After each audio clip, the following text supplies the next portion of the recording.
Hey everyone, in this video I'm going to show you how to breathe new life into your old black and white photos.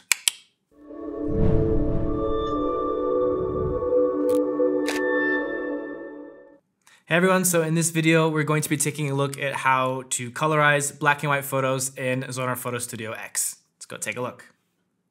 Okay, I've already got the editor module opened with the black and white photo that we want to colorize today. Before we do any editing, let's duplicate the original layer. This serves as a backup and a comparison photo that we can always go back to during our editing in case something goes wrong. Then either go to Effects up here in the top left menu and choose Gradient Map, or we can click on Gradient Map in Adjustments, which is right above this layers list here. Now, why did I choose the Gradient Map in the first place? Well, Gradient Map allows me to colorize dark and light areas using different colors. And I can use different colors for the highlights and as well for the shadows. This is where you choose your colors. And it's a good idea to sample colors from other color photos. Just make sure the colors are unedited and as natural as possible, because this will make the colors you choose a lot more realistic. You can do this by using the eyedropper and paintbrush under Drawing Tools. Choose your color and click Save Color. You should choose at least 3 different skin tones. One from the lightest area of skin tone, one from the darkest, and one from sort of the midpoint or middle ground. Of course, if you want your photo to look even more realistic, you can choose a lot more colors. And I'm gonna use 5 colors for my skin tone. Then just add the colors to the gradient map.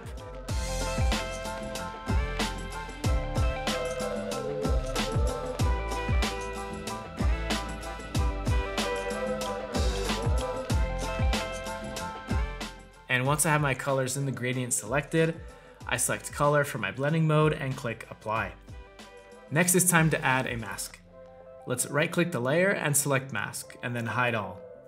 Then using the white paintbrush, I paint only the areas with this skin tone.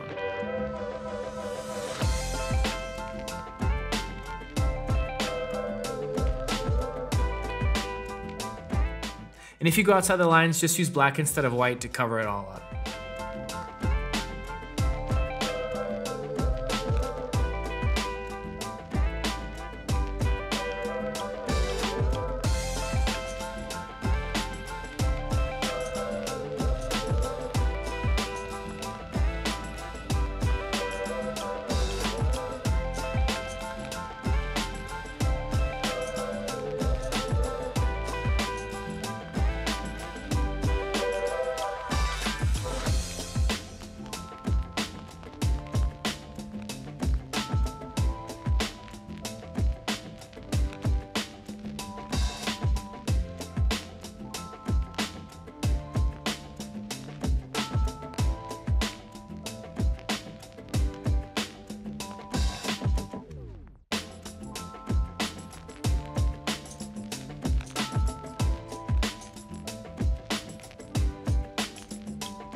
And for better visibility when selecting shadows, add an exposure layer.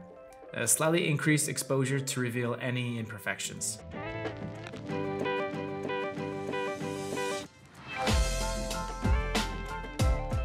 Alright, once you're done, you can hide the exposure layer using the eye icon, or you can remove it altogether.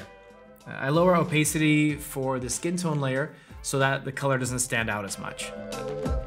As you can see, the skin color doesn't look very natural yet, but don't worry, it's going to look much better after you add a lot more colors. And then if necessary, we can fine-tune the colorized photo in the final steps. Now, using the same method, let's colorize the other parts of the photo. And once again, I'm going to duplicate the original black and white layer. Now I choose the gradient map once again and sample colors from another photo. This time I save 3 colors for the hair color. Then let's add to the gradient map just like we did before. And next, don't forget to change the blending mode to color and then click apply. Let's add a mask, select hide all, and use the white paintbrush to reveal the color of the hair.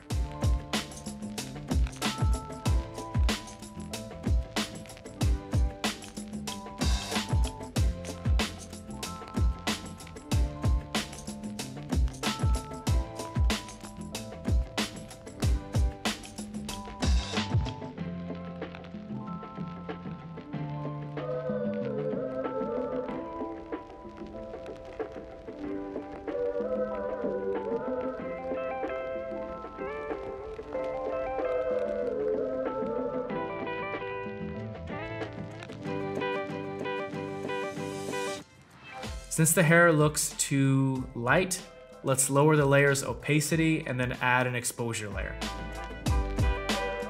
Let's link the exposure layer with the hair layer and slightly lower exposure. All right, that looks much better already. Now we're gonna repeat the exact same process for the other parts of the photo, like the lips, the eyes, as well as this tank top. And here you can see what a colorized photo can look like when it's all finished. And now finally, let's make some global exposure adjustments.